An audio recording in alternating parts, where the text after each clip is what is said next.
ओम शांति। ओम शांति। आज 14 अगस्त 2021। आज मीठे प्यारे बाप दादा के महावाक्य हैं। मीठे बच्चे, तुम ड्रामा के गुप्त राज को जानते हो। बाबा कहते तुम ड्रामा के गुप्त राज को जानते हो कि ये संगम युग ही चढ़ती कला का युग है। सतयुग से लेकर कलाएं कम होती जाती हैं और अभी कलाएं बढ़ती जाती हैं। जितना हम बाबा को याद करेंगे इस संगम युग पे, उतनी हमारी चढ़ती कला होती जाएगी।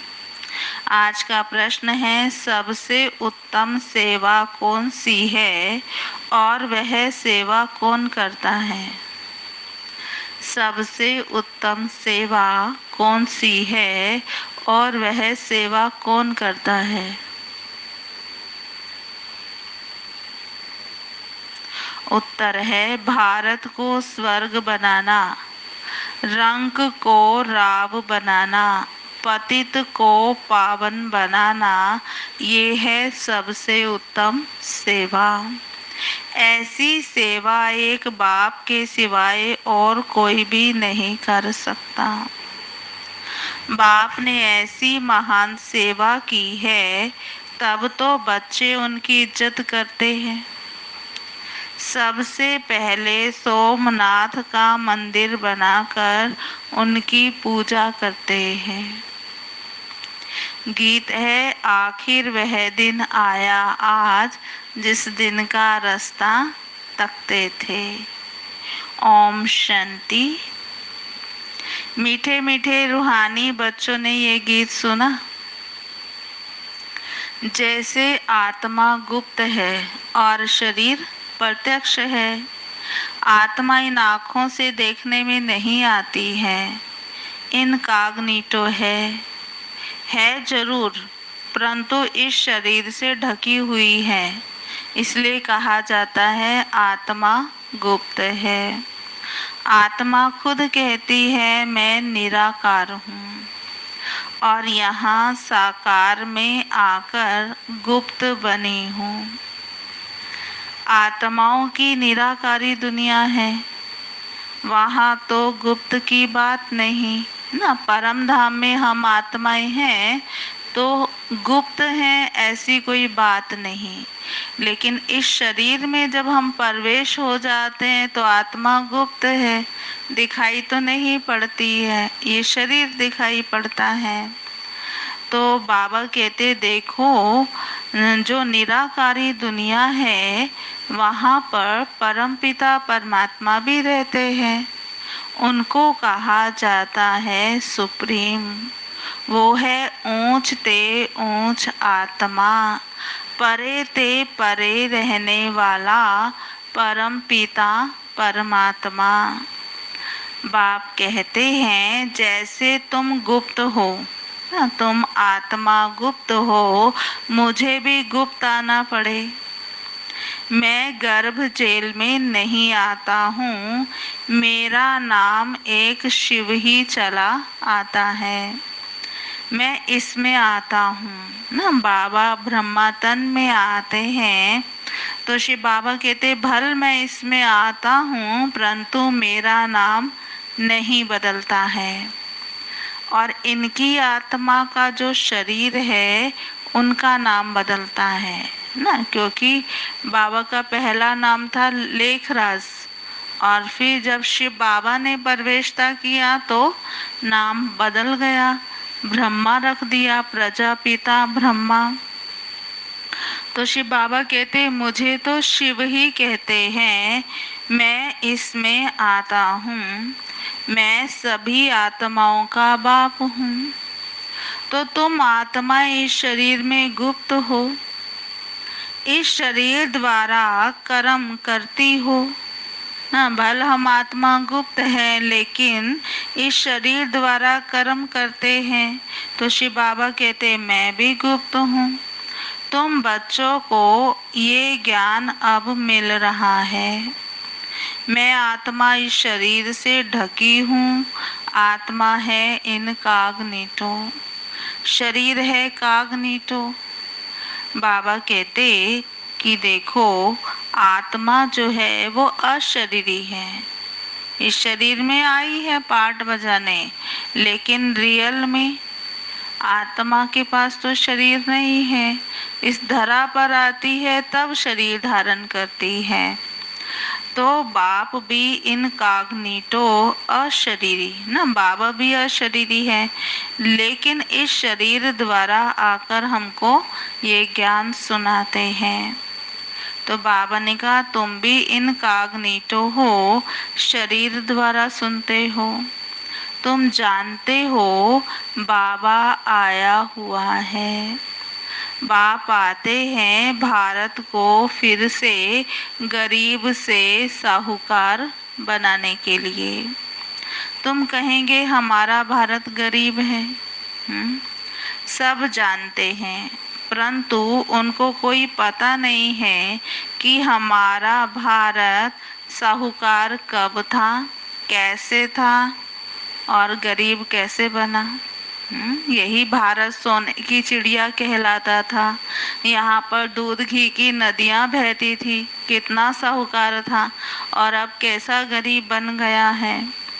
तो बाबा कहते तुम बच्चों को तो बहुत नशा है ना कि हमारा भारत बहुत साहूकार था, दुख की बात नहीं थी। सतयुग में दूसरा कोई धर्म होता ही नहीं, एक ही देवी देवता धर्म था, ये किसको पता नहीं है। ये जो वर्ल्ड की हिस्ट्री ज्योग्राफी है ना, ये भी कोई जानते नहीं है। अभी तुम बच्चे अच्छी रीति समझते हो कि हमारा ये भारत कितना साहूकार था। अभी तो बहुत गरीब है, अब फिर बाप आए हैं इस भारत को साहूकार बनाने। भारत सतयुग में बहुत साहूकार था। हाँ, अभी तो 15 अगस्त ना सब जगह झंडा लहराएंगे, तो बाबा भी आज भारत की महिमा कर रहे हैं कि भारत सतयुग में बहुत साहूकार था। जबकि देवी देवताओं का राज्य था, फिर वो राज्य कहाँ चला गया अब ये कोई नहीं जानते। इवन ऋषि मुनि आदि भी कहते हैं कि हम रचता और रचना को नहीं जानते हैं। बाप कहते हैं सतयुग में इन देवी देवताओं को रचता और रचना का ज्ञान नहीं था, आदि मध्य अंत को नहीं जानते हैं।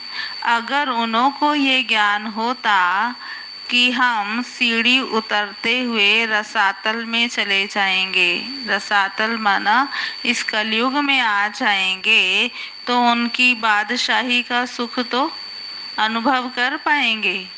अगर किसी को पता चले 2-4 दिन के बाद मेरे साथ ऐसा होने वाला है, तो उसकी तो आज की खुशी भी चली जाएगी। तो बाबा कहते हैं देवी देवताओं को पता नहीं था कि जन्म लेते लेते सतयुग से त्रेता द्वापर कलयुग में आना है। अगर ये पता रहता तो चिंता लग जाती ना। जैसे अभी तुमको चिंता लगी हुई है, हमारी चिंता कौन सी है कि तमो प्रधान से सतो प्रधान कैसे बने। हम आत्माएं जो निराकारी दुनिया में रहती थी, वहाँ से फिर कैसे सुखधाम में आ गई, अब हमें ये भी ज्ञान है। हम अभी चढ़ती कला में हैं। हम ये 84 जन्मों की जो सीढ़ी है, इसके बीच में क्या होता है हम ये सब जानते हैं। सतयुग में सब तो नहीं आएंगे। ड्रामा अनुसार हर एक एक्टर नंबर वार अपने अपने समय पर आकर पार्ट बजाएंगे। बाबा कहते अभी तुम बच्चे जानते हो कि गरीब निवास किसको कहा जाता है। दुनिया नहीं जानती है। गीत में भी सुना ना, आखिर वह दिन आया आज, तो ये सब गीत कौन से है?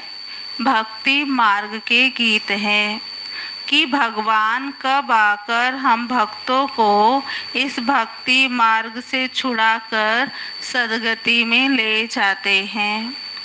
ये भी समझा है राम राज्य और रावण राज्य किस चीज का नाम है, ये भी कोई मनुष्य नहीं जानते, लेकिन अभी तुम बच्चे समझते हो। बाबा फिर से आया है इस शरीर में। शिव जयंती भी मनाते हैं तो शिव जरूर आते हैं, ऐसे भी नहीं कहते कि मैं कृष्ण के तन में आता हूँ। हाँ, शिव बाबा ने ऐसे नहीं कहा कि मैं कृष्ण के तन में आता हूँ, नहीं। बाप कहते हैं कृष्ण की आत्मा ने 84 जन्म लिए हैं। जो पहले नंबर का जन्म था वो कृष्ण के स्वरूप में था और अब अंत में है अपने साधारण स्वरूप में। तो बाबा कहते कि मैं इस साधारण स्वरूप के लास्ट के जन्म में आता हूँ। तत्वम, मैं तो आता ही हूँ साधारण तन में। तुमको आकर बतलाता हूँ कि तुम भी कैसे 84 जन्म भोगते हो। इस समय देवता धर्म का तो एक भी अपने आप को समझते नहीं है, क्योंकि सत्य को तो बहुत दूर ले गए हैं ना, और कल्प की आयु लाखों वर्ष लिख दी है। वास्तव में बाबा कहते इस सृष्टि रूपी ड्रामा की हिस्ट्री तो छोटी सी है।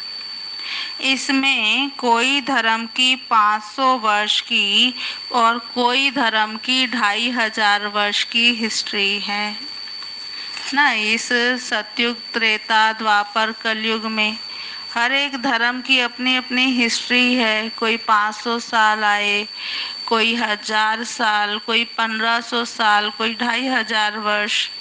लेकिन बाबा कहते तुम्हारा जो धर्म है देवी देवता धर्म, इसकी हिस्ट्री है 5000 वर्ष की। देवता धर्म वाले ही स्वर्ग में आएंगे और बाकी जो धर्म है वो तो बाद में आते हैं। देवता धर्म वाले ही फिर जन्म लेते लेते और धर्मों में कन्वर्ट हो जाते हैं। ड्रामानुसार फिर भी ऐसे ही कन्वर्ट हो जाएंगे। बाबा ने कहा फिर अपने अपने धर्म में लौट कर आएंगे। बाप समझाते हैं बच्चे तुम तो विश्व के मालिक थे, तुम अभी समझते हो बाबा स्वर्ग की स्थापना करने वाला है, तो हम क्यों नहीं स्वर्ग में होंगे।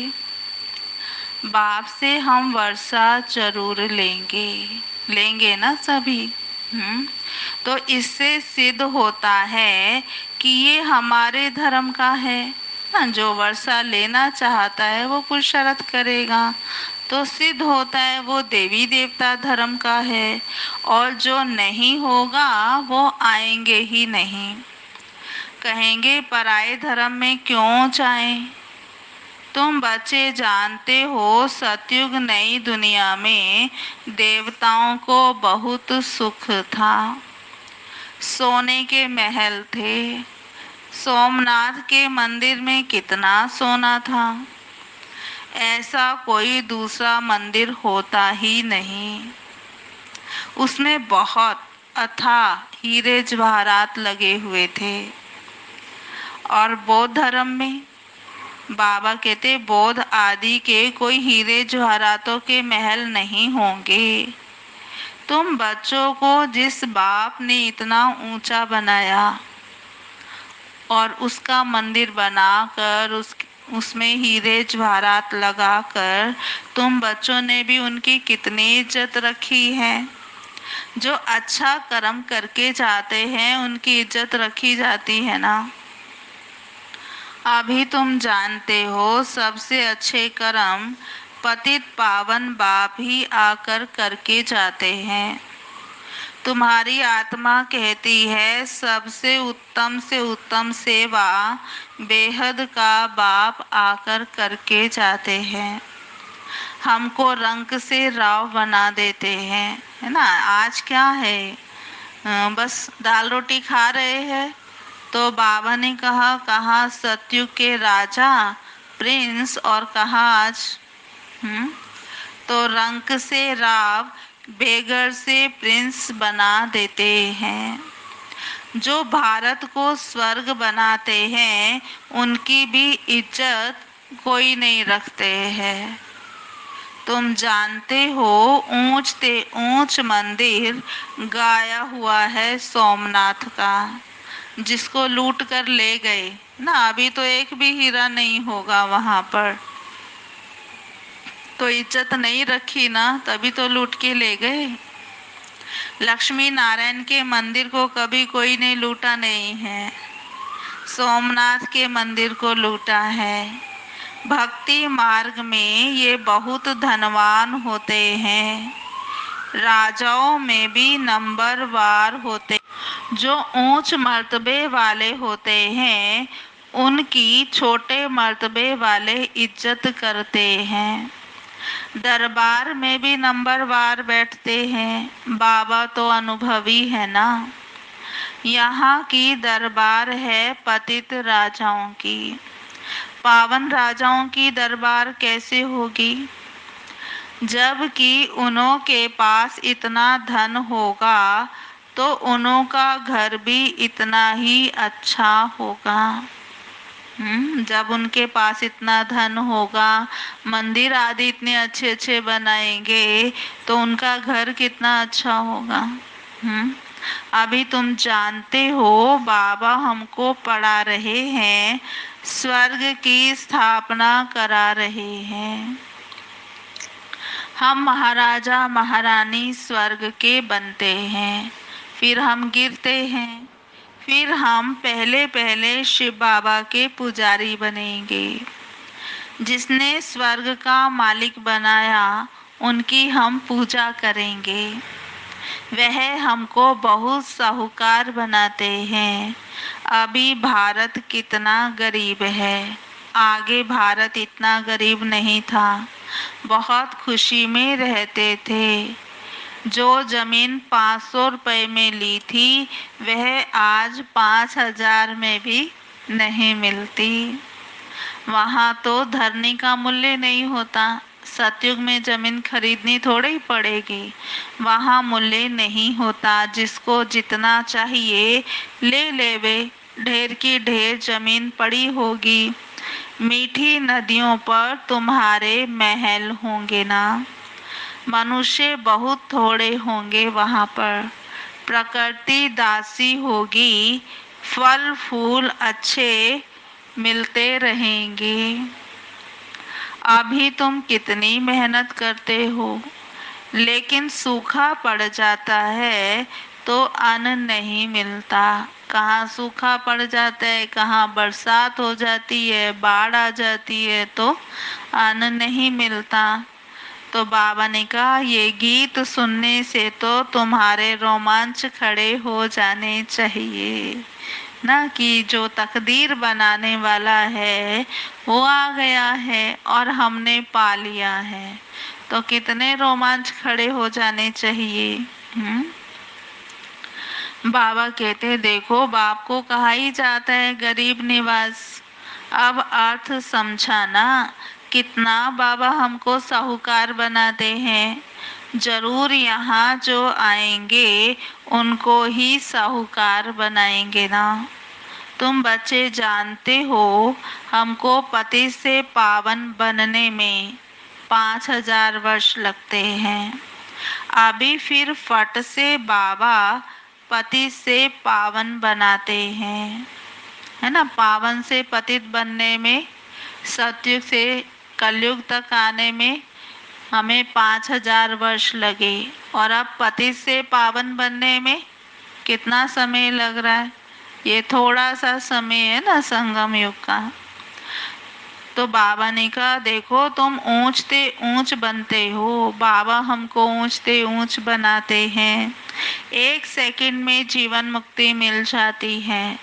कहते हैं बाबा हम आपके हैं, बाप कहते हैं, बच्चे तुम विश्व के मालिक थे।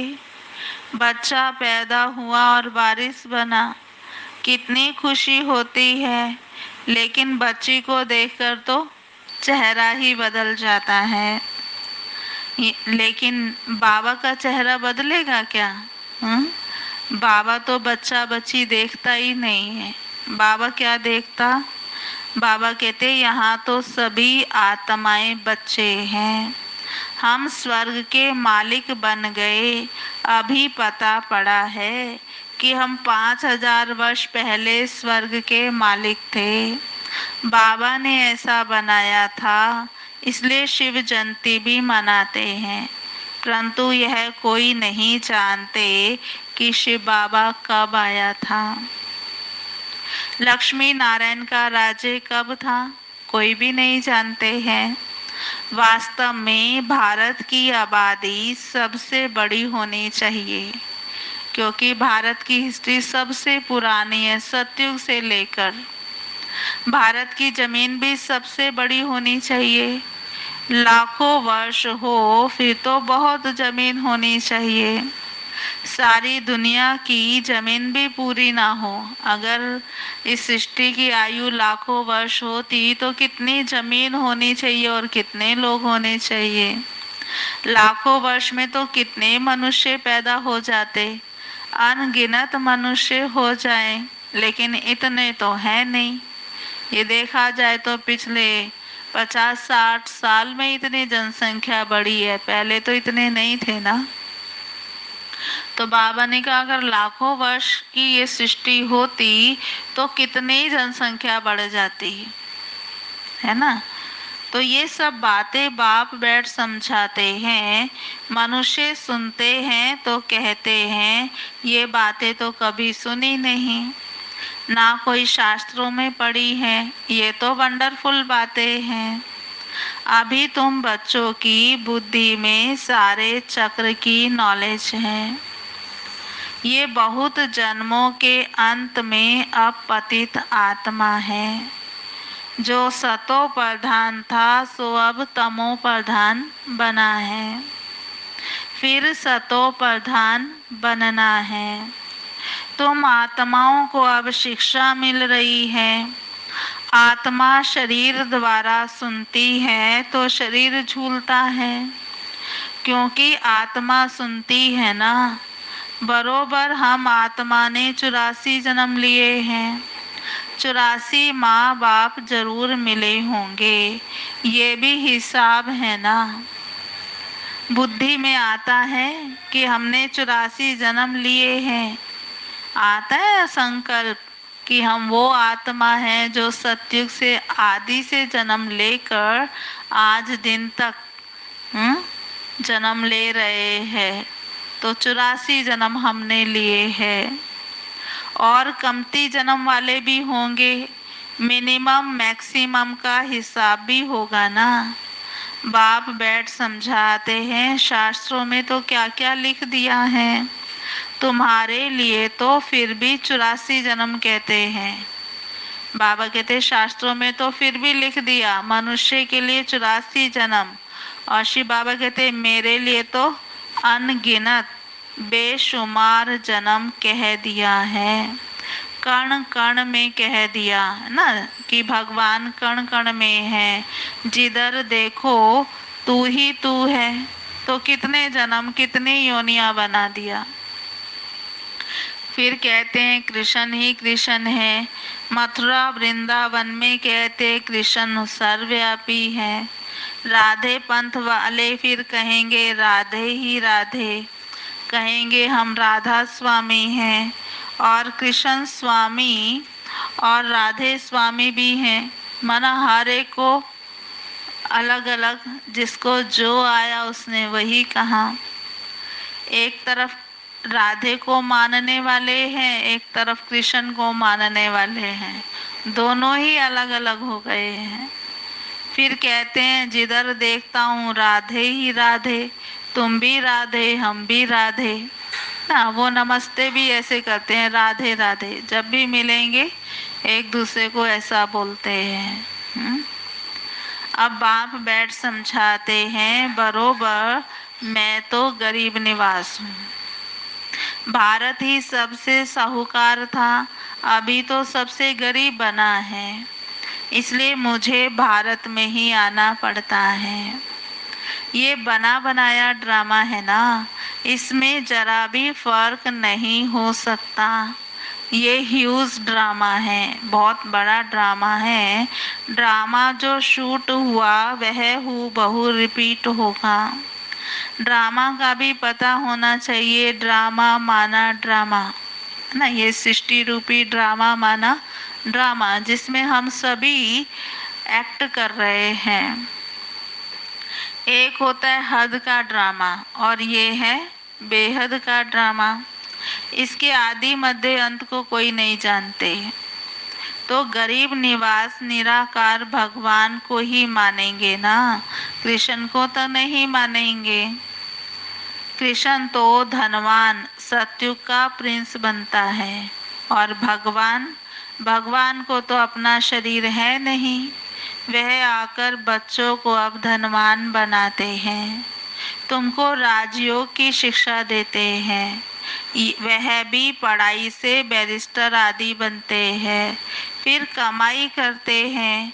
बाप भी तुमको अभी पढ़ाते हैं, तुम भविष्य में नर से नारायण बनते हो। बाबा ने कहा तुम्हारा जन्म तो होगा ना, ऐसे तो नहीं स्वर्ग कोई समुद्र से निकल आएगा। कृष्ण ने भी जन्म लिया ना, कंसपुरी आदि तो उस समय थी नहीं। कृष्ण का कितना नाम गाया जाता है, उनके बाप का नाम ही नहीं, उनका बाप कहाँ है। जरूर राजा का बच्चा होगा ना, वहाँ बड़े राजा के घर में जन्म होता है, परंतु वह पतित राजा होने के कारण उनका नाम थोड़े ही होगा। कृष्ण जब है तब थोड़े पतित ही रहते हैं ना, जब कृष्ण होगा सतयुग होगा तब थोड़े ही पतित वहाँ रहते होंगे, और आज की पतित दुनिया है तो कृष्ण नहीं है।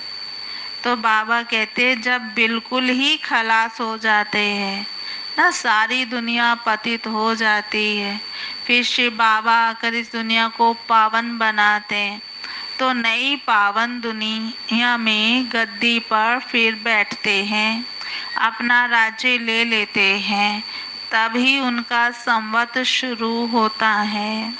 लक्ष्मी नारायण से संवत शुरू होता है, तुम पूरा हिसाब लिखते हो, इनका राज्य इतना समय, फिर इनका इतना समय, तो मनुष्य समझेंगे ये तो कल्प की आयु बड़ी हो ही नहीं सकती।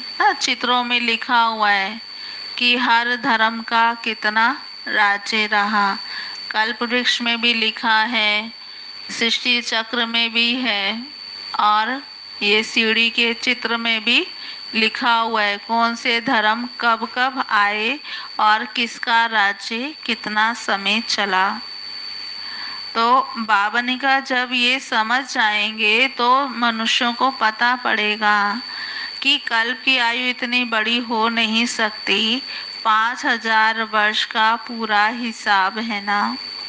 अच्छा मीठे मीठे सिकिलधे बच्चों प्रति माता पिता बाप दादा का याद प्यार गुड मॉर्निंग। रूहानी बाप की रूहानी बच्चों को नमस्ते।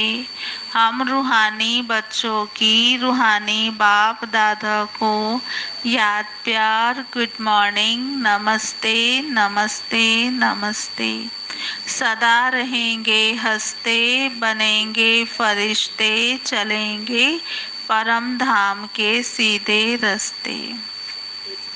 अच्छा जी, अभी सुनते हैं धारणा के लिए मुख्य सार। पहला है रचयिता और रचना का ज्ञान बुद्धि में रख सतो प्रधान बनने का पुरुषार्थ करना है। रचयिता और रचना का ज्ञान बुद्धि में रख सतो प्रधान बनने का पुरुषार्थ करना है। बस एक ही चिंता रखनी है कि हमें सतो प्रधान जरूर बनना है। दूसरा है इस बेहद के ड्रामा को बुद्धि में रख अपार खुशी में रहना है। बाप समान इज्जत पाने के लिए पतितों को पावन बनाने की सेवा करनी है। और आज का वरदान है एवर रेडी बन, हर परिस्थिति रूपी पेपर में फुल पास होने वाले एवर हैप्पी भव। एवर रेडी बन, हर परिस्थिति रूपी पेपर में फुल पास होने वाले एवर हैप्पी भव। विस्तार है जो एवर रेडी है उन्हों का प्रैक्टिकल स्वरूप एवर हैप्पी होगा। कोई भी परिस्थिति रूपी पेपर व प्राकृतिक आपदा द्वारा आया हुआ पेपर, या तो कोई परिस्थिति रूपी पेपर आता है या कोई प्राकृतिक आपदा द्वारा पेपर आता है या फिर कोई भी शारीरिक कर्म भोग रूपी पेपर आ जाए, इन सब प्रकार के पेपर्स में फुल पास होने वाले को ही कहेंगे एवर रेडी। जैसे समय किसके लिए रुकता नहीं, ऐसे कभी कोई भी रुकावट रोक ना सके। माया के सूक्ष्म व स्थूल विघ्न एक सेकंड में समाप्त हो जाएं, तब एवर हैप्पी रह सकेंगे। और आज का स्लोगन है समय पर सर्व शक्तियों को कार्य में लगाना, अर्थात मास्टर सर्वशक्तिवान बनना। समय पर सर्व शक्तियों को कार्य में लगाना अर्थात मास्टर सर्वशक्तिवान बनना। अच्छा, ओम शांति। ओम शांति।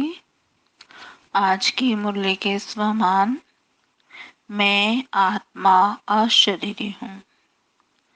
मैं आत्मा अशरीरी हूँ। दूसरा स्वमान, मैं आत्मा तमो प्रधान से सतो प्रधान बन रही हूँ। मैं आत्मा तमो प्रधान से सतो प्रधान बन रही हूँ। तीसरा स्वमान, मैं आत्मा रंक से राव बन रही हूँ।